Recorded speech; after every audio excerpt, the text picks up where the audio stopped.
Post సర్జరీకి 2.5 ఏదో అయి ఉంటుంది. బట్ పోస్ట్ సర్జరీ నేను చేసిన ట్రీట్మెంట్స్, రిసర్చ్ వీళ్ళ దగ్గర వాళ్ళ దగ్గర వీళ్ళు చెప్తే అది ట్రై చేయడం, వాళ్ళు చెప్తే ఇది ట్రై చేయడం, ఇది కొనడం, అది కొనడం అన్నీ చేయడం జరిగింది. దానికి ఒక 10 లక్షలు అయిందండి. ఇదంతా నా savings, not even loan, not even from friends or anything or family. Again discipline, పెంపకం అని చెప్తుంటా కదా. Parents taught me how to save money.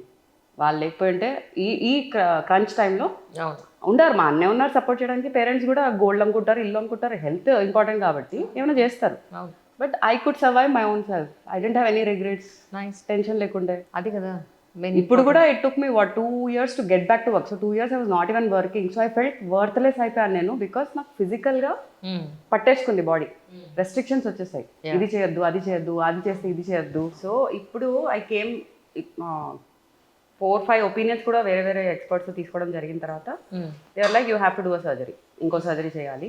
ఇంకోట because first surgery చేసేటప్పుడు మా సర్జన్ అన్నారు, యూజువల్గా ఇప్పుడు ఏదైనా జాయింట్స్ రీప్లేస్మెంట్స్ అయినప్పుడు ఏదో ఒకటి రీప్లేస్ చేస్తారు కదా, సో దట్ మూమెంట్ కరెక్ట్ అవుతుందని. బట్ ఇక్కడ డిస్క్ పెట్టడం అనేది ఇట్స్ కైండ్ ఆఫ్ రిస్కీ అంట. ఎస్పెషల్లీ L5 S1 దగ్గర ఇట్స్ వెరీ రిస్కీ. ఎందుకంటే మెయిన్ మూమెంట్స్ లేచేటప్పుడు, కూర్చున్నప్పుడు. సో అది ఏ టైంలో అయినా జట్టని మళ్ళీ బయటకు వచ్చి నర్వ్ని కొట్టేస్తుంది అంట డిస్క్. లైక్ లిటరల్లీ చంపేస్తాం మనకి లోపల నుంచే, మనకు తెలియదు. సో యూఎస్లో ఈ సర్జరీయే బ్యాండ్, ఈ ప్రాసెసే బ్యాండ్.